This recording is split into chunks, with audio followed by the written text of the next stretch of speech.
பாரு அவன. முதல்ல உட்காரு. விஜய், நீ எதுக்கு இவ்வளவு டென்ஷன் ஆவற? நீங்க எல்லாம் கூப்பிட்டு இப்படி உட்கார வச்சு முக்கியமான விஷயம்னு சொன்னாலே எனக்கு பயமா இருக்கு. நாங்க கூப்பிட்டு உட்கார வச்சாலே உனக்கு பயம் வர அளவுக்கு நாங்க என்ன பண்ணிட்டோம் அப்படி? நான் அப்படி சொல்லல. நான் சொல்ல வந்த அர்த்தமே வேற. அதுக்குள்ள நம்ம போக வேண்டாம். அப்போ என்ன சொல்ல வந்தீங்க? முன்னாடி எல்லாம் தாத்தா பாட்டின்னு கூடவே இருப்ப. இப்போ உன்னை கூப்பிட்டு பேசலான்னு உட்கார வச்சா நாங்க என்ன சொல்ல போறோமோன்னு பயப்படுற இல்ல? சரி விடு கல்யாணி. அவன் என்ன பண்ணுவான்?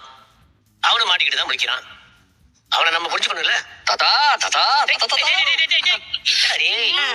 சப்போர்ட் பண்றதுக்கு ஒருத்தர் இருக்காரு. எனக்கு கரெக்டா புரிஞ்சு வச்சிருக்கீங்க. ஹாப்பியா இருக்கு. சந்தோஷம் தாத்தா. இதே சந்தோஷத்தோட நாங்க சொல்ல வர்றதையும் கேட்டு கல்யாணி நீயே சொல்லு. இருங்க, எல்லாரையும் கூப்பிடுவோம். ராதா, நீ போய் காவேரி சாரதான்னு எல்லாரையும் கூட்டிட்டு வா. எல்லாரும் வரணுமா? ஆமா, எல்லாரையும் வச்சுட்டு தானடா பேசணும். இன்னும் தாத்தா இருடா எல்லாரும் வரட்டும். கூப்பிட்டியா அவங்கள? கூப்பிட்டுட்டேன், வந்துட்டாங்க. என்னாச்சு? தெரியலையே. இவங்கதான் எல்லாரையும் கூப்பிடுனாங்க. காவேரிக்கு இப்ப 7வது மாசம் ஆரம்பிச்சு அவளுக்கு வளகாப்பு பண்ணிடலான்னு பாக்குறோம். அதை பத்தி பேசதான் அவங்க எல்லாரையும் வர சொன்னோம். வளகாப்பு பண்ணி காவேரியை எங்க வீட்டுக்கு கூட்டிட்டு போனோம்.